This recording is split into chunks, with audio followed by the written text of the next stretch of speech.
اعوذ باللہ من الشیطان الرجیم بسم اللہ الرحمن الرحیم۔ رائل یو ٹی وی آپ کی خدمت میں ایک طویل غیر حاضری کے بعد ایک دفعہ پھر آپ کی خدمت میں پیش ہو رہا ہے۔ بہت بہت معذرت، ایک دفعہ پھر ہم کچھ ٹیکنیکل پرابلمز کی وجہ سے ویڈیوز نہیں بنا سکے ہیں۔ اس میں ہماری کچھ ذاتی لاپرواہی بھی شامل ہے، اس کے علاوہ کچھ اپنی ذاتی مصروفیات کی وجہ سے ہم ویڈیوز نہیں بنا سکے۔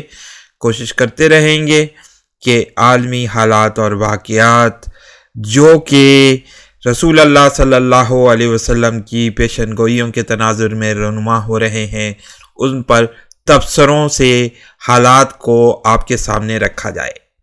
آپ لوگوں سے بہت بہت گزارش ہے کہ ہمارے چینل کو فالو کرتے رہیے، اور اگر ہماری ویڈیوز سامنے آ رہے ہیں تو ان کو ضرور دیکھیے۔ بات کرتے ہیں بشار الاسد کی، جو اس وقت شام کے اقتدار پر براجمان ہے۔ ابھی بھی یہاں اتنا کچھ ہونے کے باوجود شام کے علاقے میں یہ موجود ہے اور حکمرانی کر رہا ہے۔ دمشق پر اس کا قبضہ ہے، اور اس کے علاوہ دیگر دوسرے ایریاز پر بھی اس کا ہولڈ ابھی برقرار ہے۔ گو کہ شامی جو مجاہدین ہیں وہ آگے بڑھ رہے ہیں اور کوشش کر رہے ہیں کہ وہ اس کے اقتدار کو ختم کر سکے۔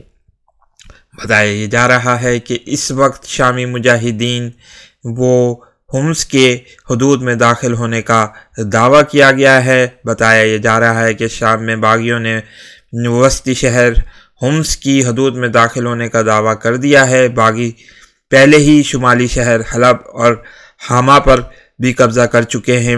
السویدہ شہر میں بھی جھڑپیں جاری ہیں، جبکہ ترک صدر نے اس وقت کہا ہے کہ مسلح گروپوں کا ہدف دمشق ہے۔ امید ہے شام میں مسلح گروہوں کی پیش قدمی مشکلات کے بغیر جاری رہے گی۔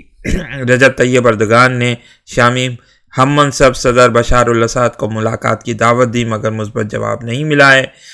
شامی صدر نے ملاقات سے پہلے شمال میں ترک فوج کے زیر کنٹرول علاقے سے انخلا کی ضمانت طلب کی ہے۔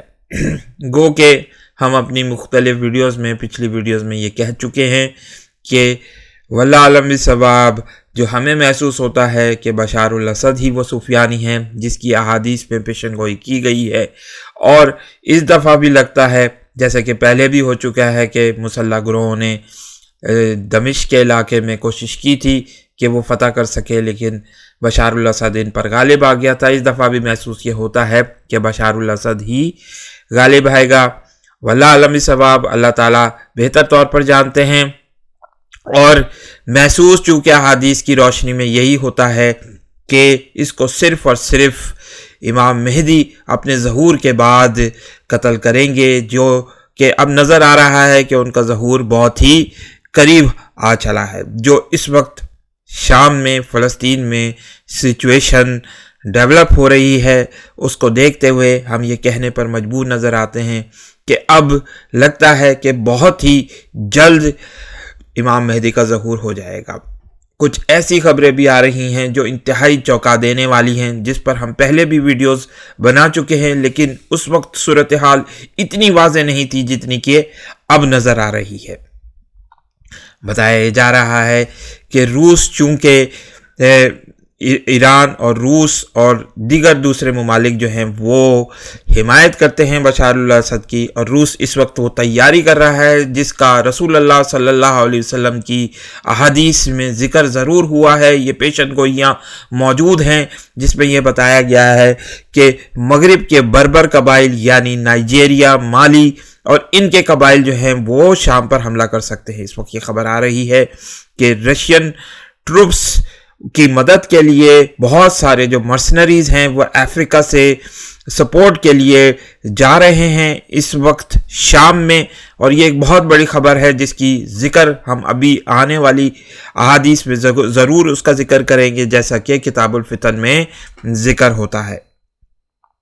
بتایا اس وقت یہ جا رہا ہے کہ شدید جھڑپیں اس وقت پورے شام میں جاری ہیں، اور چونکہ نظر یہ آ رہا ہے کہ حزب اللہ لبنان کے محاذ پر اسرائیل کے ساتھ مصروف ہے تو وہ اتنی زیادہ سپورٹ نہیں کر سکتی بشار الاسد کے لیے جیسا کہ ان کی سپورٹ جاری تھی۔ ایران کے جو پاسداران انقلاب ہیں وہ بھی اپنی پوزیشنز کو خالی کر چکے ہیں، اسی بنیادوں پر ہم یہ کہہ سکتے ہیں کہ حالات اور واقعات اس وقت بشار الاسد کے خلاف جا رہے ہیں۔ گو کہ احادیث کی روشنی میں یہ بات واضح ہوتی ہے کہ وہ بعد کے آنے والے حالات میں ان پر قابو پا لے گا، اور پھر وہ وقت آئے گا کہ جب امام مہدی کا ظہور ہوگا اور وہ شام میں مداخلت کرتے ہوئے انتہائی سرعت کے ساتھ تیزی سے بشار الاسد کی طرف بڑھیں گے۔ واللہ عالم ثواب، جو کہ محسوس ہو رہا ہے حالات اور واقعات انہی طرف جا رہے ہیں جیسے کہ ہم اپنے پچھلی ویڈیوز میں انالیسس پیش کر کے آپ کے سامنے رکھ چکے ہیں۔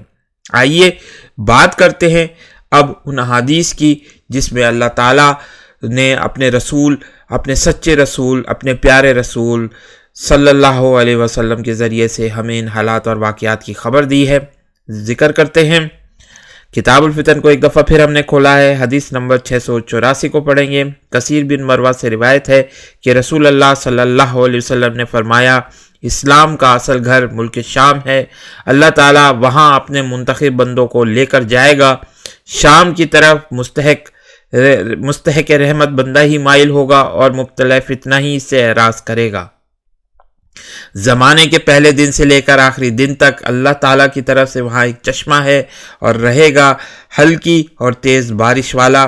اگر اہل شام کے پاس کچھ اور مال و دولت نہ ہو تو روٹی اور پانی سے تو وہ مجبور نہ رہیں گے۔ یہاں جس چشمے کا ذکر ہے ہمارے خیال میں وہ دریائے فرات کی طرف اشارہ ہے۔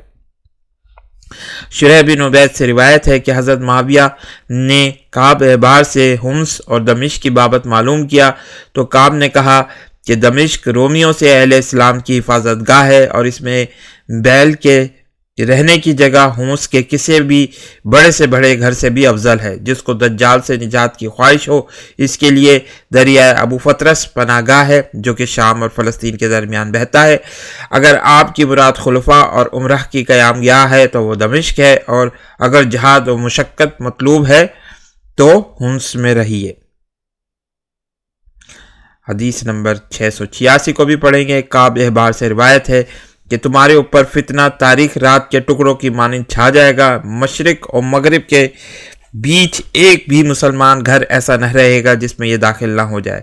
عرض کیا گیا کہ اس سے کوئی کسی طرح شخص محفوظ رہ سکتا ہے تو بتایا کہ اس سے وہی بچ پائے گا جو لبنان اور سمندر کے بیچ کے حصے میں مقیم ہوگا اور تمام لوگوں کی بنسبت فتنے سے زیادہ محفوظ رہے گا، یعنی شام کا وہ علاقہ جو کہ لبنان کے ساتھ لگتا ہے۔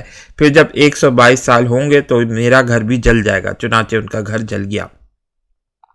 اب آئیے ان حدیث کی طرف بڑھتے ہیں جس میں مغرب کے بربر قبائل کی طرف ذکر کیا گیا ہے۔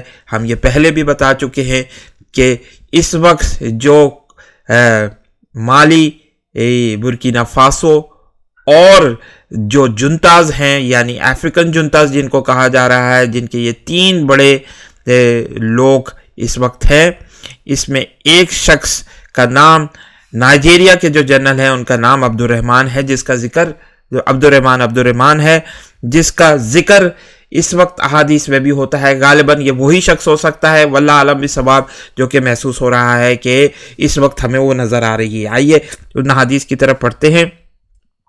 حضرت حذیفہ بن یمان نے اہل مصر کے کچھ لوگوں سے فرمایا، جب تمہارے پاس اہل مشرق کی طرف سے کوئی تحریر آئے اور اس میں امیر المومنین عبداللہ کے نام کا خطبہ پڑھا جائے تو لوگ ایک دوسری تحریر کا انتظار کرنا جو شاہ مغرب کی طرف سے آئے گا، جس کی وجہ سے امیر المومنین عبدالرحمن کا خطبہ پڑھا جائے گا۔ اللہ عالم، یہ ہو سکتا ہے کہ یہ وہی شخص ہو۔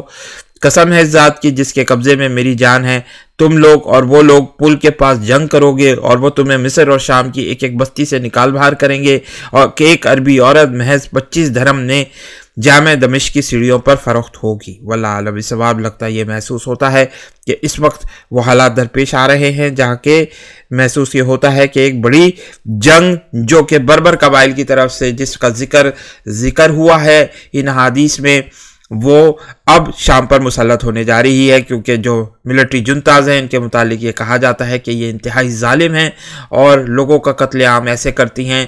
جب یہ اپنے لوگوں کو نہیں چھوڑتی تو یہ جب شام میں داخل ہوں گے تو پھر ان کا کیا ہوگا، واللہ اعلم بالصواب۔ دیکھتے ہیں کہ کیا ہونے جا رہا ہے۔ آئیے پڑھتے ہیں۔ حبیب بن ابو صالح سے روایت ہے کہ ضرور بھی ضرور عبد الرحمن نامی ایک شخص اہل مغرب کو لے کر نکلے گا اور ہومس پہنچ کر وہاں کے ممبر پر چڑھ جائے گا جس پر قابض ہو جائے گا۔ تو یہ واللہ اعلم بالصواب، اس پہ ضرور یہ ہو سکتا ہے کہ ذکر ہو اسی شخص کا جو کہ ہمیں اس وقت نظر آ رہا ہے۔ امام ظاہری سے روایت ہے کہ جب زرد جھنڈے مصر میں داخل ہوں اور اس پل کے پاس جمع ہو جائیں تو تم لوگ انتظار کرنا یہاں تک کہ اہل مشرق اور اہل مغرب لشکر لے کر امنڈ پڑیں اور اس پول پر 7 روز تک جنگ کریں۔ ان کے درمیان تلخیوں خون ریزی ہوگی جتنی دوسرے تمام فتنوں اور جنگوں میں ہوئی ہوگی۔ پھر شکست اہل مشرق کو ہوگی یہاں تک کہ وہ انہیں رملہ میں ٹھہرنے اور قیام پر مجبور کر دیں گے۔ بہرحال آخری فتح مسلمانوں کی ہوگی، مجاہدین کی ہوگی۔ ہم اللہ تعالیٰ سے دعا کرتے ہیں کہ اللہ تعالیٰ شام اور فلسطین میں جو بھی اہل مجاہدین حق کے لیے لڑ رہے ہیں اللہ تعالیٰ ان کو کامیابی عطا فرمائے اور امام مہدی کا ظہور جلد سے جلد ہو۔ آمین ثم آمین۔